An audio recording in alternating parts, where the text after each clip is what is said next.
Di media sosial, akhir-akhir ini muncul fenomena orang mulai meremehkan agama dan mengatakan agama itu tidak jelas. Kitab suci tidak penting, dogma maupun doktrin itu mengkekang. Bahkan ada yang menyampaikan Tuhan itu tidak perlu disembah. Padahal Eyang Semar saja mengizinkan agama masuk Nusantara Indonesia ini. Pertanyaannya, menurut pandangan Pak Budi, bagaimanakah pandangan Eyang Semar terhadap agama, kitab suci, dogma, doktrin yang seperti mereka sampaikan ini? Karena mereka berbicara atas nama kebenaran dan menganggap agama itu berada dalam posisi yang salah. Mohon penjelasannya Pak Budi. Oke, begini ya. Kalau apa pandangan Eyang Semar, saya nggak tahu, kan? Karena saya bukan Eyang Semar dan saya harus tanya kan berarti. Padahal saya nggak pantas juga ya. Ketemu kan nggak pantas banget. Itu cocok orang-orang suci yang ketemu, ya. Ya, nggak sembarangan ketemu Eyang Semar, ya. Jadi saya nggak berani menjawab menurut Eyang Semar. Baik. Tapi kalau ditanyai pendapat saya pribadi, bisa. Baik, silakan Bapak. Ya, Ya, boleh. boleh silakan. Kalau Pak. pribadi boleh. Tapi kalau Eyang Semar saya nggak berani, saya nggak punya hak, punya kepantasan untuk bertemu, nggak mungkin. Saya orang biasa banget, orang nggak ada apa-apanya. Ya. Tapi kalau pribadi begini,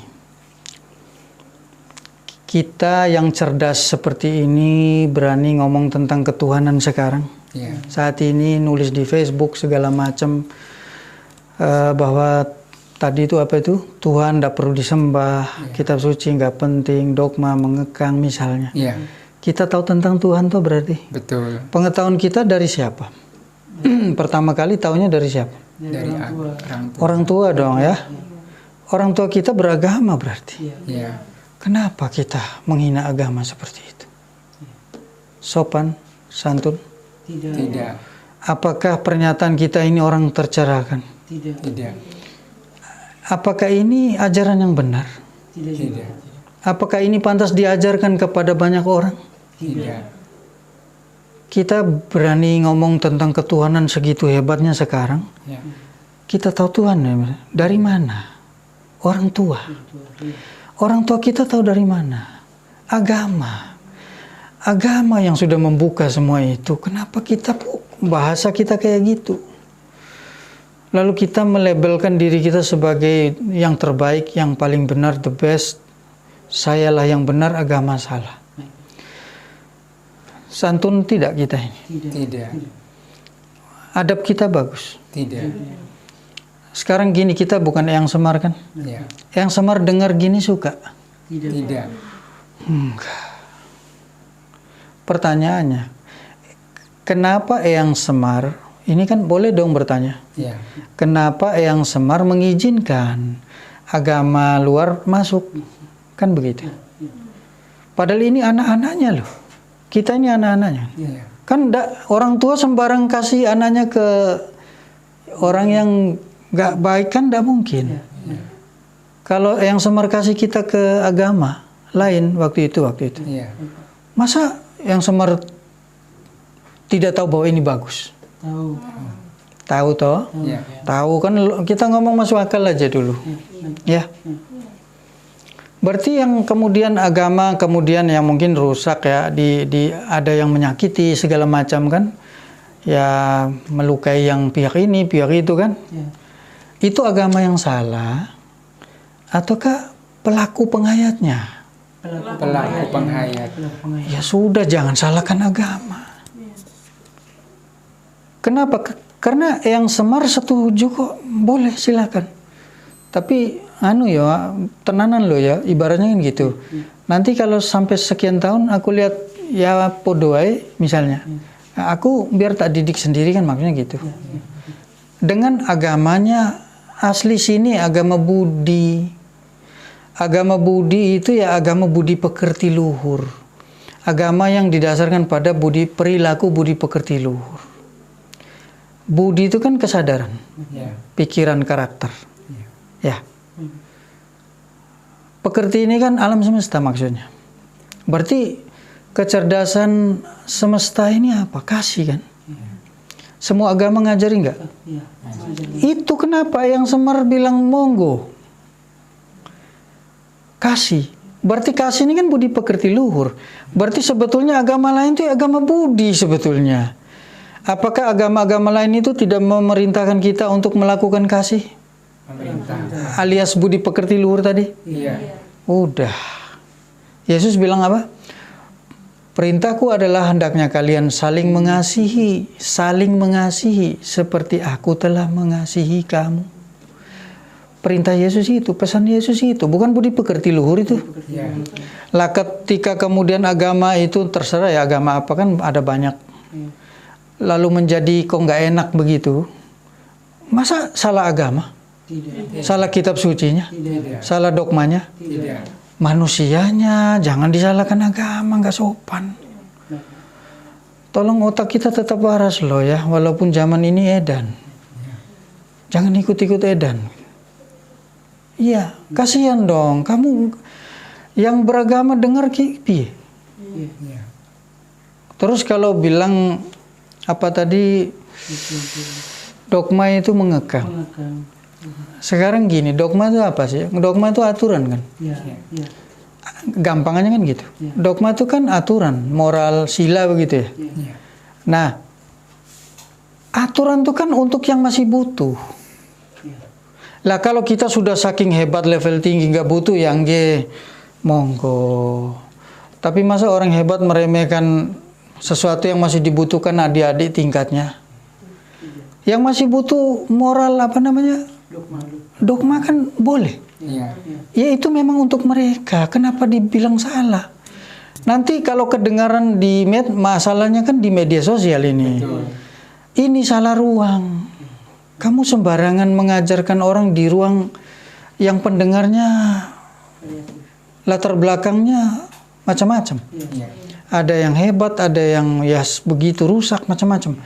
Kalau mendengar bilang kitab suci nggak penting, Tuhan apalagi nggak disembah. Bukan soal benar salahnya. Jangan omong di sembarang ruang dan tempat. Kebijaksanaanmu nggak ada.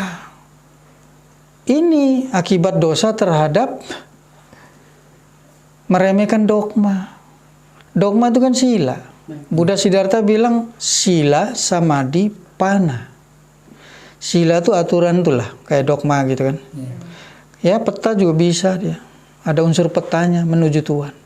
Penting nggak? Penting. Penting. Sila. Samadhi itu meditasi itu loh. Hening. Lalu pana ini kebijaksanaan. Maksudnya apa? Maksudnya Buddha apa? Hanya orang yang silanya sudah beres, dia baru bisa samadhi. Maksudnya contoh gampang aja. Orang nggak bisa habis nyuri, duduk bisa hening meditasi itu nggak mungkin gitu. Dia kan baru habis nyuri terus duduk medi. Yang muncul di sini apa? Rasa bersalah, macam-macam tuh. Malu, nggak enak. Kok saya sampai begini? Ampun Tuhan kan begitu. Bisa samadhi, bisa mencapai samadhi dia? Tidak bisa. Padahal samadhi ini kalau kita mencapainya, pana atau kebijaksanaan di level berikut itu dia lahir sendiri, keluar sendiri, terpancar otomatis. Kalau kita mencapai level samadhi. Tuh. Kebijaksanaan ini adalah bukan baca buku, tapi yang dari dalam tadi, yang maksudnya guru sejati tadi loh. Tuntunan dari dalam itu baru kedengaran terang kalau samadhi kita sudah. Hening banget sudah. Samadhi itu hening, istilah lainnya. Ya.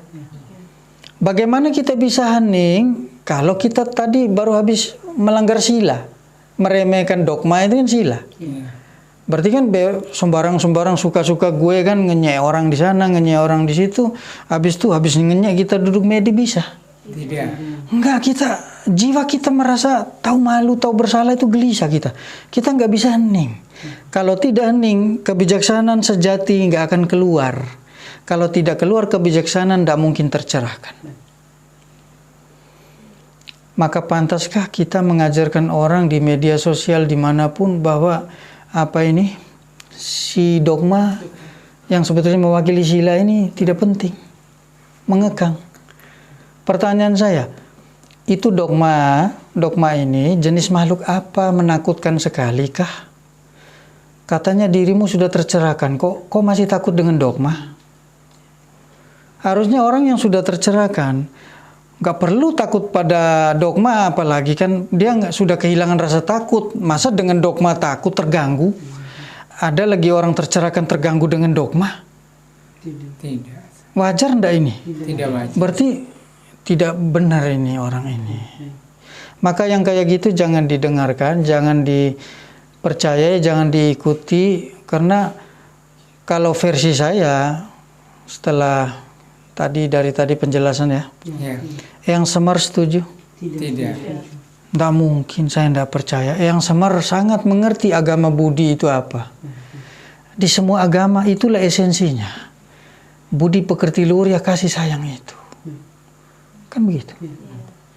Kok bisa-bisanya kita mengaku punya kasih tapi mengajari orang menghina, meremehkan kitab suci, tidak usah menyembah Allah. Lah kalau tidak menyembah Allah ini wah, ini orang sudah luar biasa banget ini. Dia empunya empu. Kayaknya dia ini tukang melahirkan empu ini orang. Luar biasa. Gini loh sayang. Oke lah, saya nggak bilang ini benar atau tidak. Baik. Tapi berbahaya nggak kalau diperdengarkan di medsos? Berbahaya. Mungkin bagi kita nggak bermasalah karena kadung rusak mungkin. Tapi yang lain kan nggak mau rusak. Ya. Tolong jangan sebarkan ini benih-benih yang begini ini. Kelihatannya baik. Tapi kalau itu jatuh di tangan orang yang belum waktunya, informasi begitu, Menyesatkan. menyesatkan dia. Dia pulang rumah, masih SD, SMP, SMA, kuliah, pulang rumah, bapak ibunya rajin nyembah, sholat ini kan nyembah. Sholatnya kan nyembah. Ya. Allah. Atau sesuai agama pokoknya. Terus orang tuanya bilang, Le, kamu kan nggak berdoa nyembah sholat. Terus dia jawab apa? Sesuai yang di Facebook tadi. Alah kok disembah. Alah lo nggak ono mati. Bagus ini, enak, orang tua punya telinga kedengaran enak. Tidak. Kita mengacaukan hukum alam loh. Dosa ringan, berat. Maka teman-teman saya, saudara-saudara, jangan terlalu pintar. Harus ada budaya malu. Malu loh, ada guru-guru hebat kayak yang saya bilang tadi.